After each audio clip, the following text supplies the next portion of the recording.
Kita akan kembali dalam firman Tuhan pada hari ini yang berjudul adalah My Commitment to Jesus, ya. Komitmenku kepada Yesus, komitmen kepada Tuhan. Kita akan sama-sama baca firman Tuhan dari 1 Raja-Raja pasal 8 ayat 61.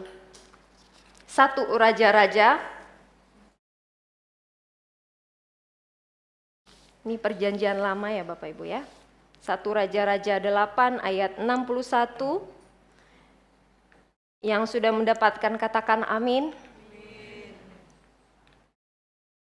Masih belum semua ya Bapak Ibu. Yang sudah mendapatkan katakan amin. Oke, kita akan baca bersama-sama 1, 2, 3. Dan hendaklah kamu berpaut kepada Tuhan Allah kita dengan sepenuh hatimu dan dengan hidup menurut segala ketetapannya dan dengan tetap mengikuti segala perintahnya seperti pada hari ini. Sekali lagi contoh akan baca bagi kita semua.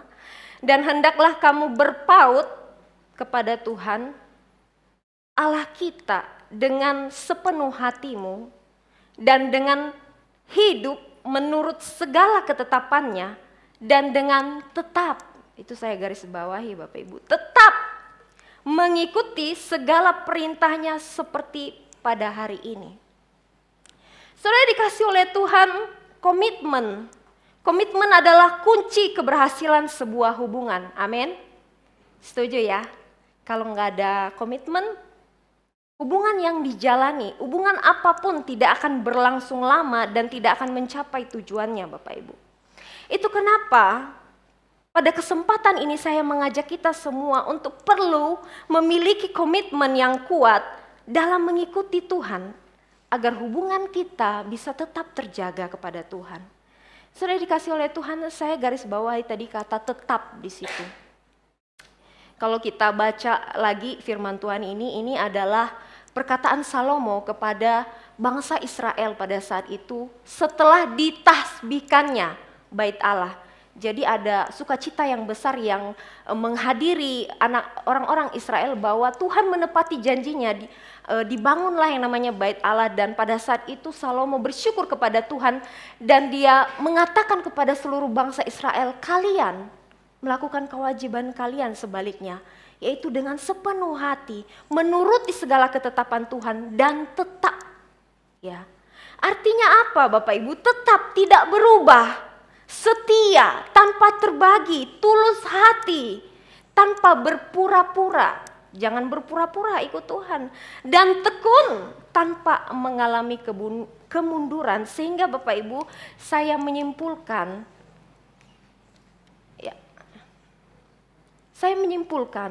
bahwa komitmen artinya apa?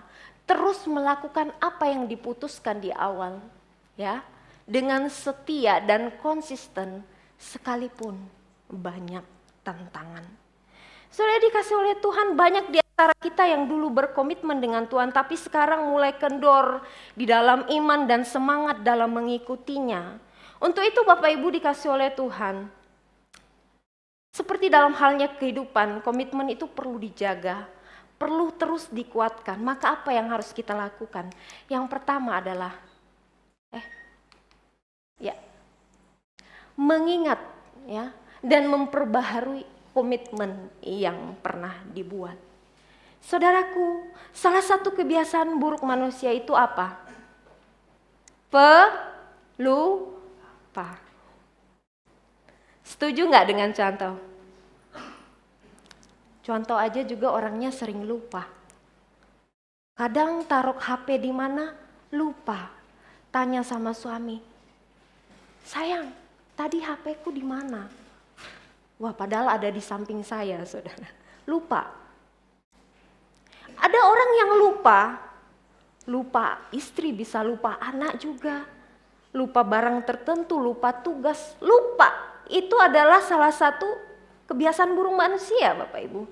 Kadang janji yang baru beberapa jam dibuat, bisa kita lupa. Ya, baru beberapa jam loh. Kita contohnya janji sama anak. Nanti papa janji, pulang dari kantor papa akan beli mainan kesukaan kamu. Tapi pulang-pulang dibawa nggak Bapak Ibu? komitmennya Pak? Tadi udah janji. Oh iya, lupa. Baru beberapa jam loh Bapak Ibu. Apalagi komitmen yang sudah bertahun-tahun lalu kita buat. Ketika kita memutuskan untuk mengikut Tuhan Yesus. Ya Bapak Ibu.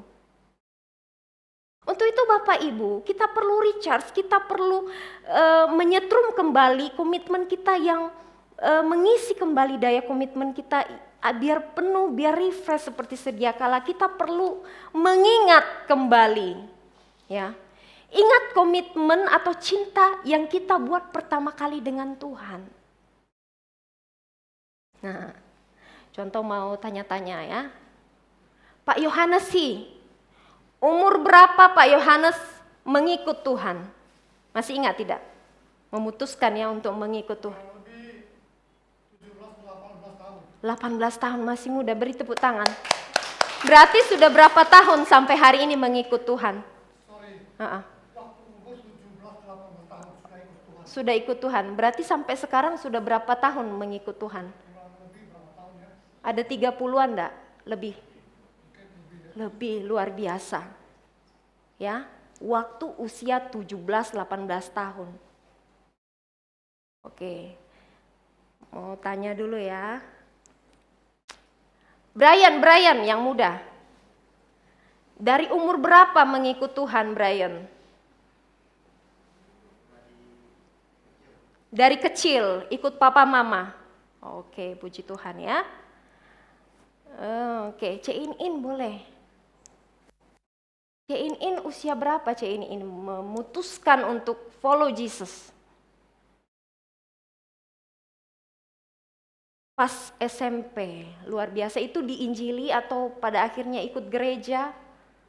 Ikut gereja. Beri tepuk tangan ya untuk pengalaman-pengalaman yang luar biasa. Ya saudara dikasih oleh Tuhan, melalui firman ini, ayo kita ingat komitmen dan cinta yang kita buat pertama kali ketika kita ikut Tuhan. Ingat alasan kita pertama kali mengikutinya. Saya banyak sekali dengar ada jemaat yang dulunya sakit.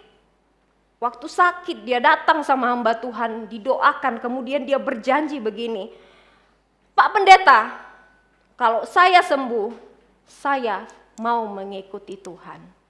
Ada banyak saya dengar begitu. Ada pula yang dulunya ada punya masalah berat, ya, buat komitmen. Pak Pendeta, Ibu penginjil, ya. Kalau Tuhan bantu saya menyelesaikan masalah ini, saya janji sama Tuhan. Saya nggak pernah melewatkan yang namanya persepuluhan. Saya akan rajin ibadah, saya akan rajin pelayanan. Wah, luar biasa. Tuhan jawab nggak? Tuhan jawab. Ada yang dulunya dimenangkan Tuhan di tengah keluarga yang tidak percaya. Kalau nggak salah Musa Miming di keluarga yang tidak percaya awalnya. Tuhan panggil jadi pendeta hari ini. Dari awal ya, dari tangan poponya. Ya, saya dengar cerita. Ada Bapak Ibu. Yuk kita mengingat bagaimana pertama kali kita mengikuti Tuhan. Bagaimana pertama kali kita buat komitmen untuk mengikut Tuhan. Sudah dikasih oleh Tuhan, ini sangat penting. Next. Kita butuh dengan sengaja memutar memori kita kembali ke saat pertama. Ya. Coba mari kita ingat ya. Betapa dulu cinta mula-mula kita besar kepada Tuhan. Baca ayat yang dulu sangat menguatkan. Ya. Ingat kembali janji baptisan kita. Kembali ke tempat atau melihat foto saat komitmen dulu. Ingat pelayanan pertama kita. Saya kurang tahu ya, pelayanan pertama kita jadi apa dulu? Ko Ferry, dulu pelayanan pertama jadi apa Ko Ferry? Jadi pemusik langsung. Wah, udah hebat ya. Ada itu kan nggak langsung pemusik ya, ada dulu jadi aser gitu, bantu-bantu angkat kursi, ada. Karena dulu saking semangat mengikuti Tuhan, ada. Tidak langsung di depan orang. Cesusi pelayanan pertama Cece, Aser langsung jadi Aser. Sampai hari ini masih tetap jadi Aser yang setia. Waduh, luar biasa.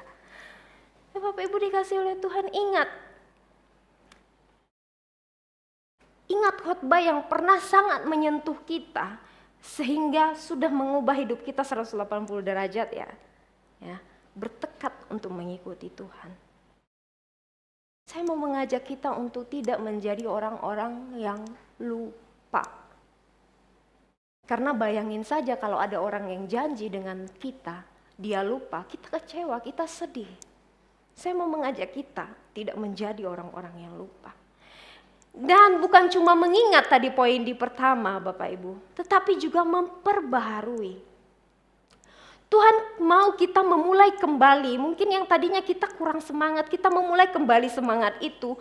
Bahkan bukan cuma memulai, kita memperbaiki diri kita lebih baik, bahkan membuat komitmen yang baru kepada Tuhan.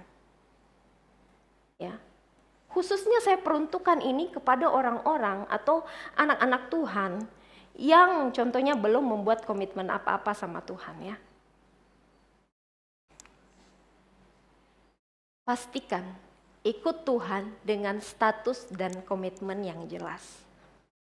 Saya kasih salah satu ilustrasi Bapak Ibu. Ini real, saya nonton di short video ya. Jadi ada sepasang pria dan wanita. Mereka ini jalan bareng Bapak Ibu. Mereka ini mesraan jalan bareng, pegangan tangan ya. Setelah sang wanita ditanya, ini ada yang wawancara, biasa kan ada tuh. Orang tuh suka wawancara tuh kalau ada sepasang lewat. Ditanya dong, statusnya apa nih? Dikira udah pacaran karena pegangan tangan Bapak Ibu. Wanita bilang gak ada. Saya belum ditembak, saya belum dinyatain cinta kepada saya. Terus kemudian si ceweknya itu nunjuk cowoknya. Iya dia sih gantungin hubungan ini udah 2 tahun loh. 2 tahun digantungin tapi pegangan tangan, jalan bareng, mesraan. Terus ditanya lagi kenapa kok gitu? Iya dianya gak siap komitmen katanya, takut katanya. Sang pewawancara sontak berkata begini Bapak Ibu. Kasian dong mbaknya mas, jangan digantungin. Ya, nanti kalau ada apa-apa gimana dan lain sebagainya. Nah, saudara dikasih oleh Tuhan dari short yang saya nonton ini, perlu sekali dalam sebuah hubungan itu ada status yang jelas, ada komitmen yang jelas di dalam. Jangan jadi sang pria yang mau kelihatan sama-sama dengan Tuhan, ya, tetapi nggak mau membangun hubungan yang jelas dengan Tuhan, nggak mau berani berkomitmen dengan Tuhan. Mungkin takut berkomitmen ya, takut nggak setia Tuhan nanti. Kalau saya udah janji ini sama Tuhan, takut nanti saya lupa dan lain sebagainya. Saya mau katakan ini kepada Bapak Ibu, nggak apa-apa toh. Dalam sebuah hubungan tidak ada yang pernah sempurna. Yang Tuhan mau itu kan kita berusaha untuk belajar, itu yang paling penting buat Tuhan. Jadi kalau saat ini kita ngerasa mungkin komitmen kita yang dulu kita perlu perbaharui, kita perlu buat yang baru, lebih jelas, lebih detail kepada Tuhan. Saudara, yuk kita memperbaharui kembali komitmen yang pernah kita buat dan mau kita buat. Saudara dikasih oleh Tuhan, berani. Tuhan, katakan kepada Tuhan, saya mau komitmen baca ayat setiap hari. Berani enggak? Tantang diri sendiri. Katanya follow Jesus, tapi enggak baca Alkitab. Tantang diri sendiri. Tuhan, saya mau setia melayani Tuhan. Walaupun saya sangat sibuk. Tantang diri kita. Komitmen. Ya Bapak Ibu ya. Saya sangat terharu dengar satu cerita ketika saya dulu pelayanan di Palu. Itu yang khotbah adalah Pak Pendeta Beni Solihin. Ya. Dia bercerita tentang seseorang yang sudah dibujuk-bujuk oleh hamba Tuhan. Ayo minggu nanti datang ya ke gereja. Oh iya Pak Pendeta. Dia selalu bilang iya. Diajakin, nanti pelayanan ya. Kamu ini suaranya bagus. Buat Tuhan dikasih. Ya, iya Pak Pendeta, iya Bu Penginjil. Tapi sampai udah berkali-kali, udah teman seimannya dorong, udah pendetanya ingetin, sampai hari itu pun dia nggak muncul di gereja. Suatu hari apa yang terjadi Bapak Ibu? Dia mengalami sebuah kecelakaan. Dan dia mengalami kecelakaan ini dan harus duduk di kursi roda. Ya, suatu kejadian yang dia tidak duga dan dia mungkin tidak persiapkan sebelumnya, ya. Kemudian hamba Tuhannya datang, doain. Dia menangis, menyesal. Terus dia bilang sekarang, Pak Pendeta, apa yang bisa saya lakukan saat ini untuk melayani Tuhan? Tapi Pak Pendeta sontak berkata begini, dulu waktu kamu segar, dulu waktu kamu bugar, dulu waktu kamu sehat, Tuhan panggil kamu untuk melayani, kamu gak mau melayani Tuhan. Kenapa? Sekarang setelah sakit, setelah kecelakaan, baru mau melayani Tuhan. Wah, keras sekali Pak Pendetanya ngomong. Karena kemarin-kemarin sudah diingatkan. Dia berkata seperti ini Bapak Ibu. Jangan melayani Tuhan ketika dirimu sudah menjadi barang rongsokan. Wah, kalimat yang keras. Tadi waktu kamu bagus-bagusnya, kamu gak kasih buat Tuhan. Wah, dia menangis. Itu sebenarnya cara hamba Tuhannya ya, untuk mengingat dan menegurkan dia. Apa yang ingin saya sampaikan Bapak Ibu? Sekarang ketika kita ada waktu, ketika kita ada kesempatan, ayo kita buat komitmen buat Tuhan. Saya mau melayani Tuhan, apa yang bisa saya lakukan? Datang sama Musa Unlock, datang sama Musa Mingming. Pak Pendeta, apa yang dibutuhkan untuk di gereja kita ini? Saya ada uang 50 juta. Wah, hebat sekali itu ya. Ada uang 50 juta. Oh, saya ini bisa bantu ini. Pelayan. Yuk Bapak Ibu, kita mengingat dan memperbaharui komitmen yang kita buat kepada Tuhan. Yang kedua, jangan biarkan kondisi apapun mengubah komitmen kita. Sudah dikasih oleh Tuhan, kejenuhan bisa mengubah kita, mengubah komitmen kita, kekecewaan dan ketidakpuasan bisa mengubah tekad kita, rutinitas bisa mengubah kegairahan kita. Nah, itu benar terjadi Bapak Ibu. Situasi di luar seringkali menggoncangkan semangat kita, tetapi ini yang perlu kita garis bawahi, bahwa kita tidak selalu bisa mengubah keadaan yang di luar untuk menjadi begitu positif untuk mendukung komitmen kita. Yang ada kita mempertahankan komitmen kita. Kita nggak bisa lingkungan di luar, kesibukan di luar, ya, kejahatan yang ada di luar, kita nggak bisa ubah Bapak Ibu. Karena seringkali begini, seringkali Tuhan mengizinkan situasi bertolak belakang untuk menguji komitmen kita. Oh, anak saya yang B, anak saya yang A, dia walaupun ada permasalahan berat, tapi dia tetap setia kepada Tuhan. Itu yang Tuhan pengen lihat. Anak saya yang C, dia lagi kepepet, lagi kesusahan, tapi dia berjanji mau jujur sama Tuhan. Itu kesetiaan Bapak Ibu. Diuji. Ya. Banyak baru-baru ini, dan bukan baru-baru ini saya mau menyinggung hal ini. Dalam hal hubungan pernikahan, ya, dalam cinta dan kesetiaan, ya, dapat goyah oleh banyak hal di luar. Ya. Komitmen di awal pernikahan seakan hilang setelah dijalani belasan tahun, dipenuhi dengan kekecewaan dan luka hati. Di zaman ini Bapak Ibu, cerai itu udah gak level lagi. Yang level itu apa sekarang? Yang banyak itu, ini saya nonton di sebuah short ya, di wawancara.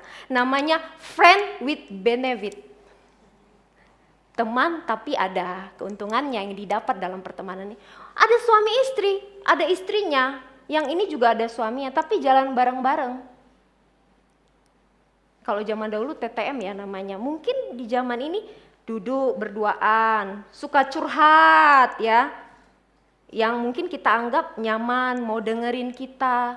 chemistry-nya dapet, kita traktir jalan berduaan. Ya, kasih kesempatan untuk lawan jenis dengan kata-kata yang peduli. Walaupun demikian, Bapak Ibu, saya tanya itu boleh tidak?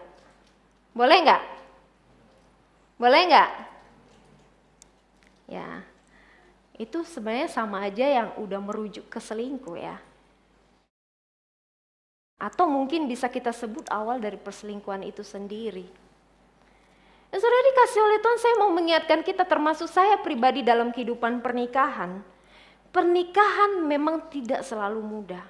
Seringkali kita mumet pikirannya, kita mikirin, yang cewek-cewek nih ya pikirin, opa-opa Korea. Berharapnya, aduh kalau boleh hebat sekali ya. Suami itu, wah dia pengorbanan luar biasa nian sama istrinya. Apa suami aku cak ini? Suami dia itu kalau istrinya nak beli apa, dia selalu bilang beli. Wah luar biasa, aku mau suami kayak gitu. Wah. Ya Bapak Ibu dikasih oleh Tuhan. Daripada kita tergoda kepikiran orang lain, tolak pikiran itu.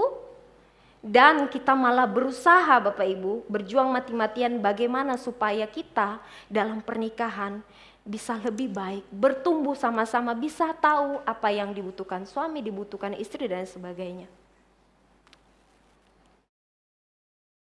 Untuk anak-anak muda, ya, di sekolahan, berani komitmen, jujur, berani komitmen, tidak mau membuli teman. Berani komitmen tidak berkata-kata kasar. Ini kan baru minggu lalu dikhotbahkan ya. Kalau game itu, wah kata-kata anak muda zaman sekarang, saya ngeri Bapak Ibu lihatnya. Anak-anak muda zaman sekarang kalau nongkrongan, kata-kata mereka itu diawali, ditengahi, bahkan diakhiri dengan semua kata-kata kotor. Saya kurang tahu itu enaknya di mana. Tapi mereka merasa seimbang dengan teman-teman yang lain. Kamu anak-anak Tuhan yang youth ya, khususnya. Jangan ikut-ikutan. Ganti ya, kata Musa Mimin kemarin, puji Tuhan. Lagi menang tuh, puji Tuhan. Kalah, puji Tuhan. Ya. Sudah dikasih oleh Tuhan, lanjut. Kenali kapan komitmen kita paling lemah. Kita nih udah mau berkomitmen sama Tuhan, tapi kita perlu mawas diri, ya. Mawas diri. Kita harus kenali, kapan nih saat-saat aku mudah terjerumus, kapan saat-saat aku mudah paling lengah, paling tergoda. Saat kita belajar ya, Bapak Ibu, ketika kita tahu kapan saat kita paling lemah, maka kita akan belajar waspada ke depannya agar tidak jatuh di dalam ketidaksetiaan yang sama. Contohnya ada orang-orang yang mudah sekali jatuh tidak mengikut Tuhan ketika dia sedang sendirian. Maka hati-hati, cari teman, lari. Kalau di dalam firman, lari dari dosa. Keluar dari kesendirian, cari teman contohnya. Cari keluarga. Jangan sering sendirian contohnya. Terlalu sibuk, ada itu orang ya. Dia enggak setia sama Tuhan saking sibuknya. Ada juga saking sibuknya, saking capeknya, disitulah emosinya paling meluap-luap. Hati-hati, berarti udah zona merah. Kenali diri. Ya, ada orang-orang yang tidak setia kepada Tuhan di saat mereka bosan. Ada. Karena bosan, aduh jenuh, ngelakuin ini bosan, ngelakuin udahlah berdosa aja lah. Hati-hati, zona merah. Ya, saudara. Kenali diri. Maka saya mau tanya sama Bapak Ibu, saat kapan kita biasanya lebih cinta dengan Tuhan, lebih setia dengan Tuhan? Di saat happy atau di saat susah? Saya mau tanya ya Bapak Ibu. Kalau Ai Lili, kapan saat Ii paling setia sama Tuhan dan kayaknya nggak setia? Di saat susah atau di saat tidak susah? Tidak lagi happy ya, wah karena Tuhan udah dengerin doa aku maka aku akan kasih yang terbaik sama Tuhan. Tapi kalau lagi susah, Sama juga. Beri tepuk tangan ya untuk Aini. Aduh, siapa lagi ya?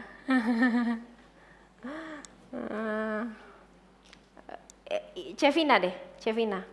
Kapan saat paling setia, mudah setia sama Tuhan di saat susah atau di saat happy? Ada loh orang di saat happy justru nggak setia sama Tuhan. Karena terlalu terlena, terlalu happy. 50-50. Oke Bapak Ibu. Jadi yuk mari kita belajar kenali diri kita. Dan saya tahu Bapak Ibu, saya sudah panjang lebar bicara soal komitmen. Ini juga firman Tuhan untuk saya Bapak Ibu sebagai hamba Tuhan.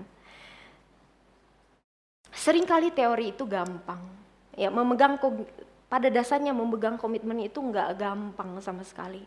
Ya, karena kita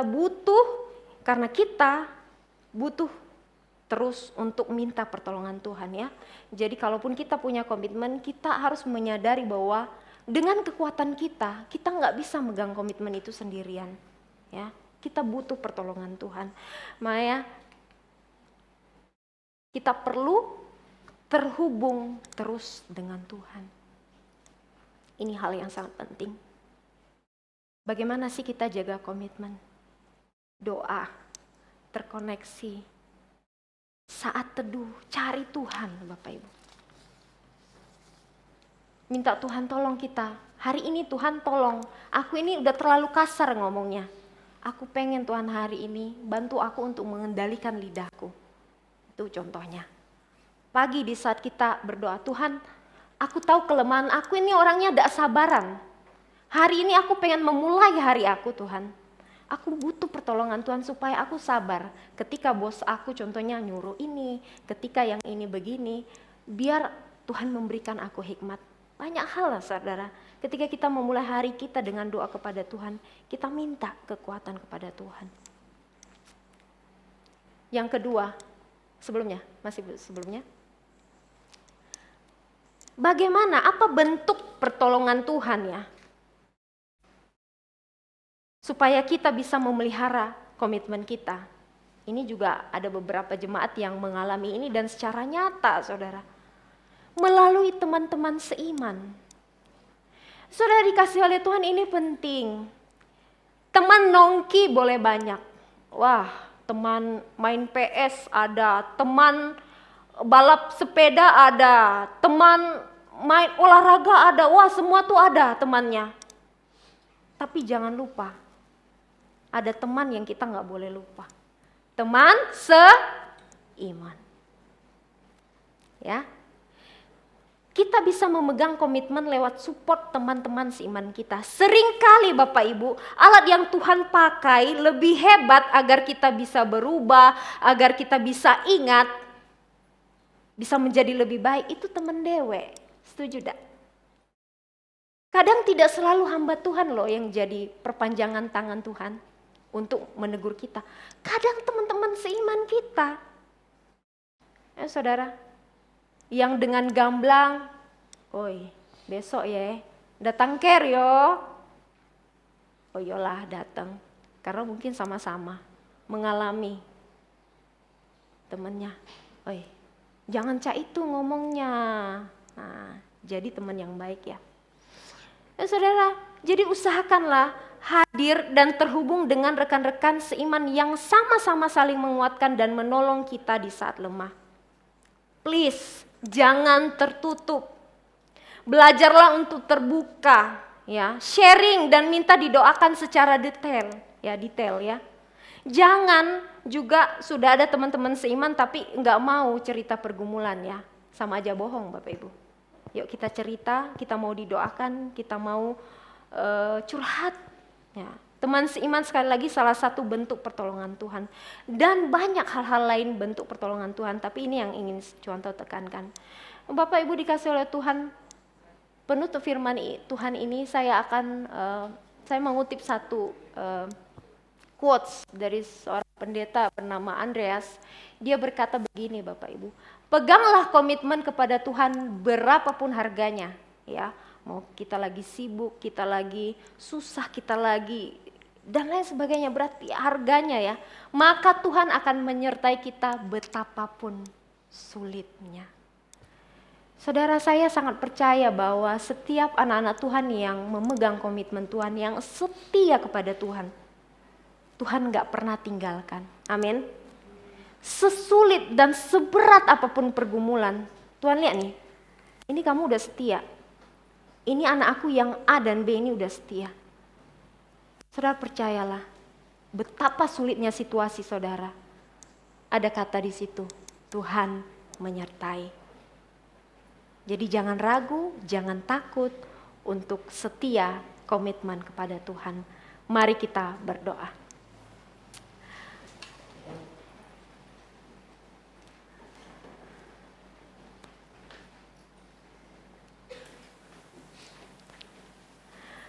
Tuhan, kami sangat bersyukur Tuhan.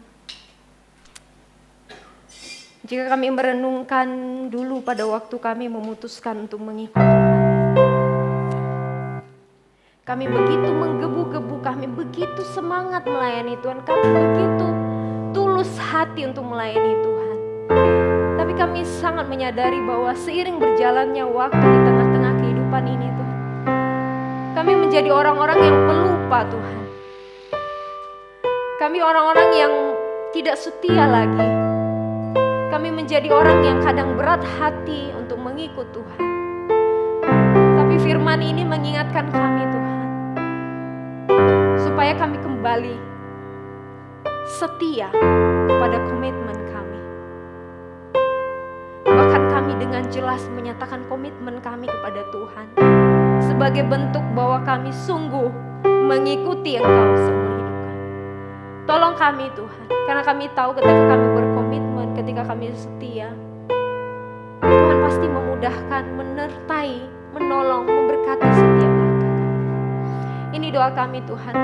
Percaya bahwa setiap jemaat akan diingatkan dan setiap jemaat akan dibukakan hatinya untuk setia kepada Tuhan. Ini doa kami, di dalam nama Tuhan Yesus kami berdoa mengucap syukur. Amin.